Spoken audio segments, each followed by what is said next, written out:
great movie. I loved it. Oh, you did? It's only January 5th. We're on wonderful movie. Congratulations. I would like to know how I mean, these guys are outsiders, but they're super honest. That's what I liked about this team of. They're not the norm. The norm is being corrupt, Right. and being bought by. Is that something you? Which like is about- uncommon in Hollywood. Right? Really? Right, yeah. I think so. I don't Yeah, know. that's rare. Yeah. So is that what you liked about the film? The honesty of these guys and the approach. I mean, they're ready to give up their lives for to improve the situation.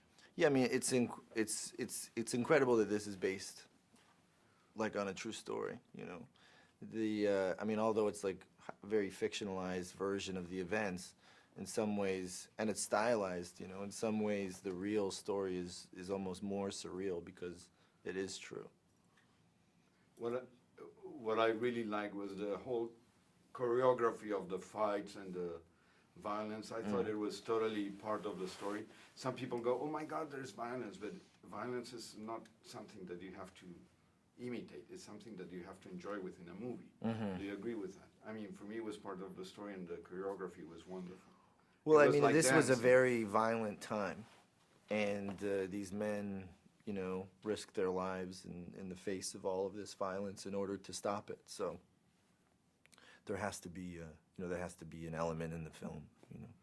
Do you think the fact that you worked with Emma Stone before helped you to relate in this case like that, like fall in love and then the whole thing, stealing the girl from the dangerous guy?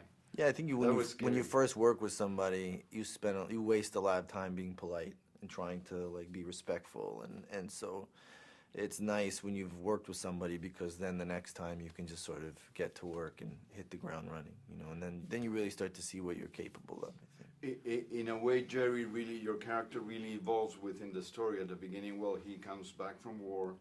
He doesn't want to know anything. He just wants to enjoy life, but then he gets into. Right, yeah, and I think it's important to note that the real man, you know, the man that this character is based on, was not really like that. He was much braver and cooler than I am or this character is. You know, he needed no convincing in order to be involved in the Gangster Squad. But for the purposes of the film, it was necessary to have the character sort of need to become personally invested in it, because in the film, the character has gotten back from war, feels like somehow he survived, and it isn't interested in fighting another war, especially one that's as corrupt and seemingly as pointless as this one. And it's not until he loses a shoeshine friend of his, you know, who's this little kid who's his friend, that he feels personally affected by that.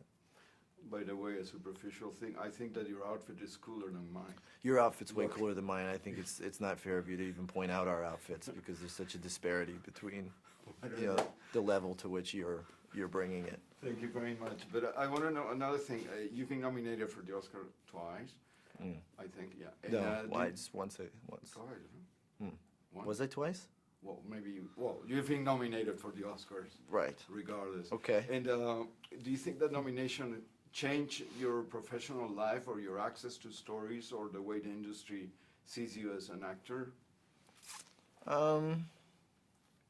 You know, I don't know. I think it's hard to all of those things kind of happen outside of you. So I don't know. It's hard to feel really the actual practical effect of that. You know, I know it was very exciting for my mother.